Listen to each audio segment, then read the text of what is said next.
अरुणाचल प्रदेश में जेडीयू को झटका लगा है।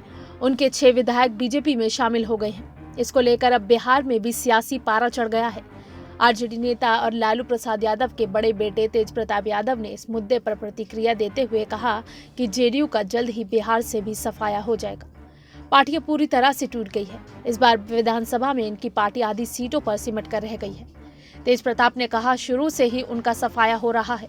अरुणाचल प्रदेश से इसकी शुरुआत हुई है, अब बिहार में भी इनका जल्द ही सफाया हो जाएगा। जेडीयू पूरी तरीके से खंडित हो चुकी है, टूट चुकी है। नीतीश कुमार ने जो फैसला लिया, बहुत गलत फैसला लिया। उन्होंने पीठ में छुरा घोंपने का काम किया है। दूसरी तरफ आरजेडी के वरिष्ठ नेता शिवानंद तिवारी ने बीजेपी पर हमला बोला है। शिवानंद तिवारी ने सवाल उठाते हुए कहा कि जब अरुणाचल प्रदेश में बीजेपी के पास पर्याप्त संख्या बल था, तो फिर जनता दल यूनाइटेड के विधायकों को क्यों तोड़ा गया।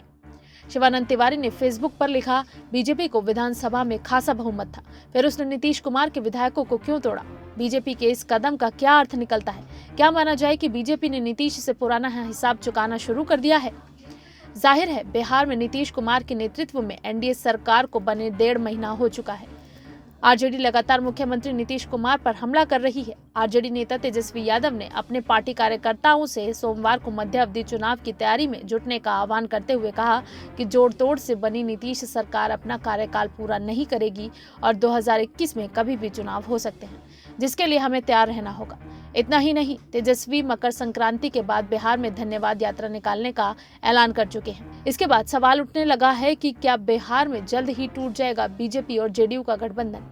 एनडीए के सहयोगी हिंदुस्तानी आवाम मोर्चा के प्रमुख जीतन राम मांझी ने तेजस्वी यादव के बयान पर पलटवार करते हुए कहा है कि चुनाव होने की भविष्यवाणी से मैं पूरी तरह सहमत हूं, पर वो उपचुनाव होगा, ना कि विधानसभा चुनाव।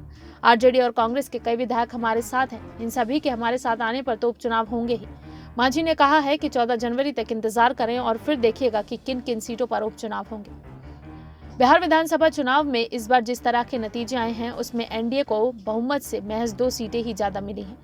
बिहार के एनडीए गठबंधन में इस बार 4 पार्टियां हैं, जिनमें बीजेपी और जेडीयू के अलावा मुकेश सैनी की वीआईपी और जीतन राम मांझी की हम शामिल हैं। यही नहीं, जेडीयू पहली बार बीजेपी से कम सीटें जीत कर आई है।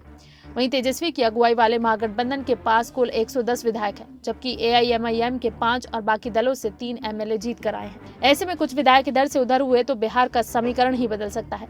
यही वजह है कि तेजस्वी यादव ही नहीं, बल्कि चिराग पासवान भी आगामी चुनाव के लिए अभी से कमर कस रहे हैं। Bureau report, SPN9 news.